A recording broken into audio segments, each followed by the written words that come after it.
Hi, my name is Ong and I run a small stationery shop on Etsy. If you haven't seen my most recent studio vlog, I made bookmarks for the very first time, and in this video I walk you through the process of making custom shaped bookmarks like I did for this one. I will be using my Cricut Maker and Adobe Illustrator for this tutorial, so if you're interested, keep on watching. There are two ways to go about this. So option one, you can paint traditionally and then scan your art in. And then option two is digital painting, which is what I do.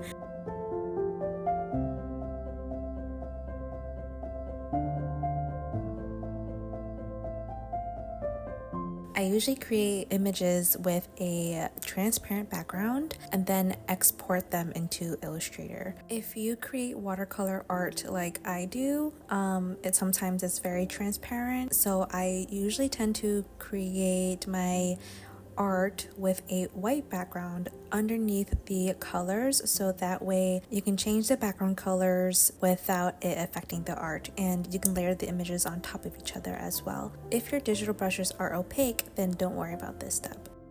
I usually create all of my art elements individually because I like to reuse all of my art when I can, like for stickers, and they can be rearranged to fit a variety of sizes. So like for my notepads or cards, they're both different sizes, so I usually tend to keep all of my images separately. You can design the entire bookmark including the shape in Procreate, but I usually like to do this in Illustrator because I just work faster and I like the offset features, which comes in handy especially for custom shaped bookmarks. I'll show you what I mean later, but I also like the pattern feature in Illustrator better. It just does everything for you with a couple of clicks, and you don't have to constantly do the trial and error method with the pattern making in Procreate. So when I get into Illustrator, I create the document size at 6.75 by 9.25, which is the Cricut max cut size. I just brought in the design from Procreate, and now I'm just tracing the custom shape of the bookmark. And also, just to note, I designed the background to be larger than 2x6 in case of any misalignment cuts with Cricut. So for example, if the background is like a different color other than white, I usually offset it to be bigger than 2x6, so that way my Cricut doesn't cut any of the white parts at all. And then I'll duplicate 4 per page.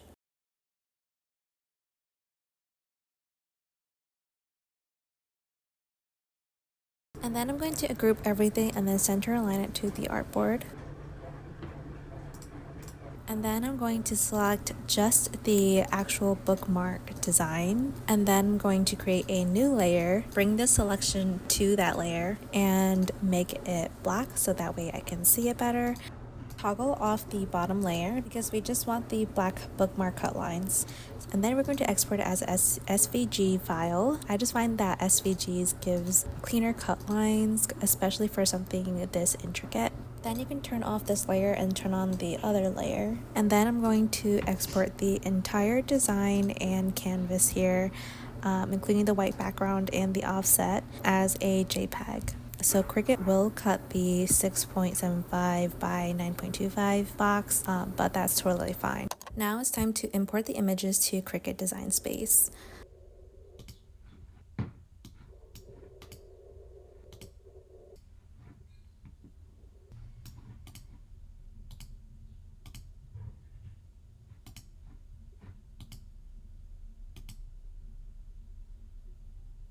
The design comes in large, so I'm just going to change it back to the size that we had it, which is the 6.75 by 9.25. Then bring the cut lines to the front and center align it to the design.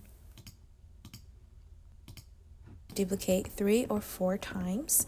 This means Cricut will cut it 4 times. Make sure all the groups are aligned exactly the same.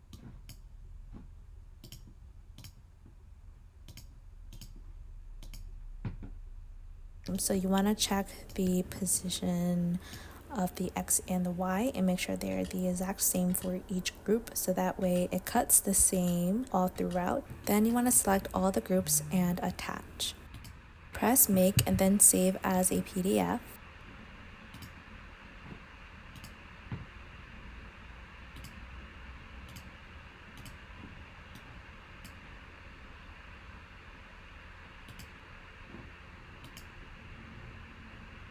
And you can label it as print sheet number 1. This next step is optional, but I promise it does help. So unfortunately, Cricut decreases the art quality to the point where it prints out kind of blurry. So after saving as a PDF, I like to open it in Illustrator and then place in a copy of the JPEG file that we exported earlier. Turn down the opacity of the new art and then line it up as close as possible to the one underneath. Once you finish lining it up, you can turn the opacity back up to 100% and then save over that PDF. Next, you're going to save a copy as print sheet 2. And then select everything including the black corner marks and flip it 180 degrees. This helps with the printing process, making sure that it's properly aligned on the front and back side.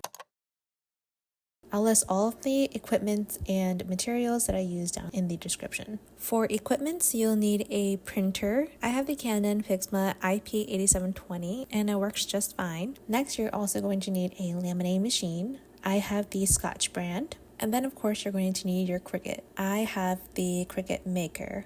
For the actual materials of the bookmarks, you're going to need your choice of paper. If you don't use the brand I'm using, you will have to test it out because not all paper will work. Trust me, I've tried a different type of paper before this one and it didn't turn out well. You can see what happened in my previous studio vlog. I am using glossy paper. I don't remember which brand, but I'll put it on the screen here and in the description. I personally like printing on glossy paper because I just get sharper details on glossy paper and I absolutely love the outcome of it. Next, you're going to need thermal laminating pouches. I also use the Scotch brand.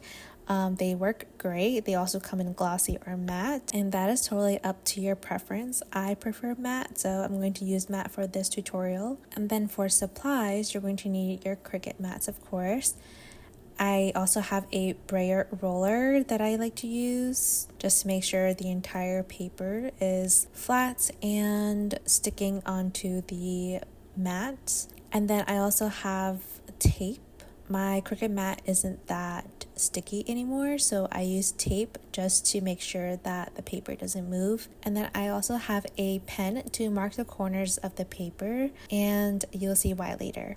Next is optional. I like to put ribbons on my bookmarks, so you can also get ribbons. Now that we have everything we need, let's get started on the bookmarks. First things first, heat up your laminator and turn on your equipment.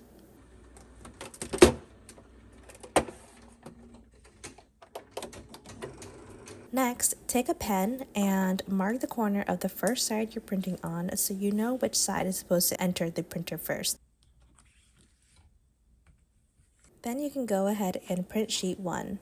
I won't be going over my printer settings just because not everybody has the same printer, so I just don't think that I need to share the printer settings. But if you're interested, comment below and I will come back.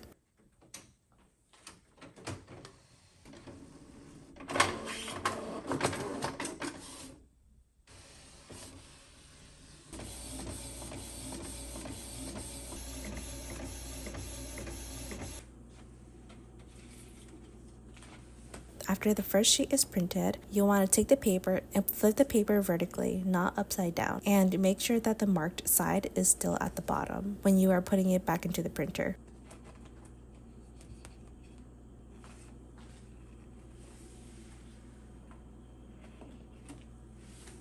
Now print sheet 2. I'm just lifting up the paper into the light so that way I can see through to the back side, and I'm just checking to see if the corners are matching up. Once the laminating machine is ready, put the paper in the pouch and feed through the machine. If you're using a different laminating sheet, follow their instructions. For this one, you want to insert the laminating pouch with the closed side first.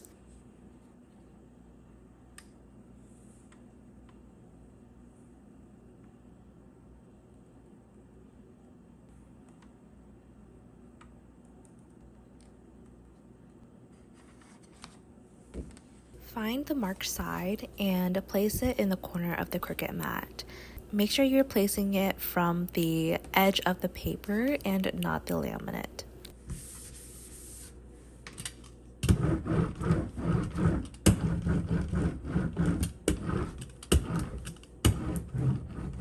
My Cricut mat isn't that sticky anymore, so I like to use tape to tape down the sides so that way it doesn't shift.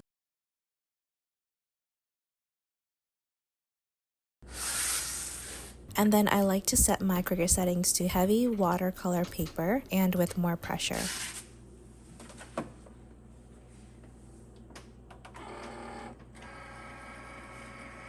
So these are the steps I took for making custom shaped bookmarks. I hope this video was helpful, and if it wasn't, I'm sorry. I know there were a lot of steps, but I promise it was all to make sure the bookmarks come out in the best quality. I spent a whole month testing these, so yeah, feel free to use any of the info from this video and change out the steps to fit your needs. If you want to make more simple bookmarks without using a Cricut or Illustrator, I highly recommend watching the bookmark tutorial from Tab's Art Shop. That's where I started when I first started making these. She does an amazing job explaining how to make them, and she only uses Procreate and a printer, so no Illustrator, no Cricut machine. Anyways, I hope you liked this video. I wanted to show you the possibilities and how much more unique your bookmarks can be. So please reach out if you have any questions, and thank you so much for watching. I'll see you next time.